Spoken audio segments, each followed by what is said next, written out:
Preparing wild game has become an art in itself, and everyone seems to have a favorite method. But we found a real winner, a place that makes your mouth water the second you walk through the door. He calls himself the Barbecue King of Idaho, and it may be hard to dispute his claim. A former airline pilot, Dick Snow, spent his layovers searching for the best barbecue spots in the country.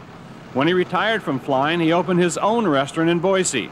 It's a one-of-a-kind in Idaho, a custom-built barbecue pit from the barbecue capital of the world, Mesquite, Texas.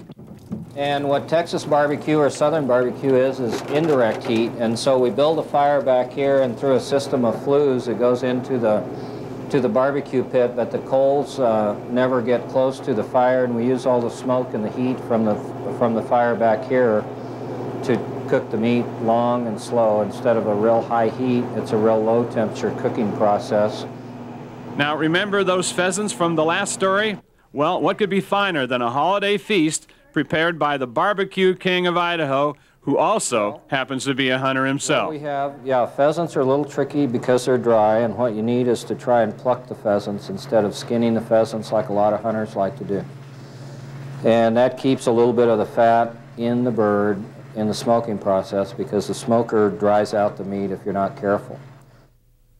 What I'm going to do is just mix all of the stuffing ingredients, and I've got some Granny Smith apples and some fresh parsley and some carrots and some diced onions. And we'll mix all this together with a little white wine, and we'll retain a little of the wine, which we'll pour over the birds right before they go in the barbecue pit. It's just after smoking a lot of birds for different hunters, we found out that this makes the bird taste real good. We'll throw it away before we eat. But this combination, or you can use a little celery, seems to work out real well, and it adds some moisture into, keeps the bird moist while it's smoking. Once both birds are stuffed, Dick pours a little bit of the wine into the cavity, and then it's time for the Barbecue King's magic touch. And what I've done is mix up a little bit of barbecue sauce, and what we're going to do is dip the bird in here and get it real well covered. This barbecue sauce has a lot of secret ingredients. Even my cooks don't know everything that goes into it. I mix part of it while I'm here in the mornings, and then they finish it off. And it's just an old recipe that I brought up from Texas with me, and it seems to be real popular. Dick has done a lot of homework in the history of smoking and barbecuing. He says that the technique originated with African Americans as a result of the injustices of the past. Since the slaves were given the inferior, tougher cuts of meat, they conceived the process of slowly smoking it to make the meat more palatable. Along the way, it became popular with the slave owners as well, and a good barbecue man was coveted. All the research, what I'm doing now is sprinkling a little lemon pepper on here, and that just adds a nice little tart flavor to it. And we're going to put these pheasants right here in the center.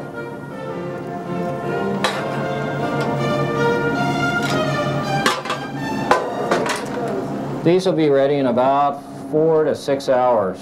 And we cook at a real low temperature, and we'll rotate that around.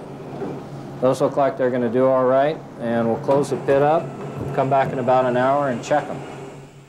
While our pheasants are slowly cooking, Dick shows us how to make a peach cobbler, the perfect complement to his southern barbecue. And then what I've mixed together here is the ingredients. It's some flour, some lime juice, some nutmeg, some cinnamon, sugar, and we're going to mix all this together. So once this mixture is nice and in a liquid form like this, we'll go ahead and add these peaches. And we'll stir that up. And once you've got a good mixture on that, that goes right into the pan.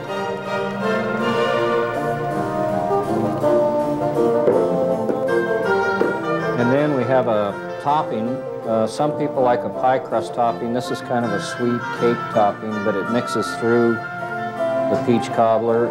And so that's ready to go in the oven, and we cook that for about 2 hours at 325 degrees. And we'll cook that and have some of that with our meal. In the meantime, Dick arranges some delicious-looking side dishes of wild rice and steamed broccoli. But the real story is the birds in the barbecue pit. These have been on for about 5.5 hours now, and what we do with everything is check in the cavity to make sure the temperature is accurate. And it looks like we've got some cooked pheasants. After hours of anticipation, the time of reckoning has finally come. Dick serves the pheasants smoked to a golden brown with a Petros Cabernet Sauvignon. According to the wine merchant, full-bodied reds go best because smoked pheasant is a rich, hearty meat, and a wine should be chosen that doesn't fight that rich flavor, but rather complements it. The other nice thing about smoking meat is the way we smoke and do it very slowly. It seals most of the natural juices in, so the exterior might be a little dry, and it also cooks a lot of the fat out of the skin, but the meat is incredibly moist and tender. And that's why smoking it is so popular, and also it's getting more and more popular because it's good and it's healthy, it's fat-free. We cook it so long, we cook almost all the fat right out of it. It's hard to believe that something that smells this wonderful can actually be healthy. But you heard it from Idaho's own barbecue king, so it must be true. There is no doubt he's right about the flavor. It's incredible. Moist, tender, and absolutely delicious. And let's dig in. Merry Christmas. Happy New Year.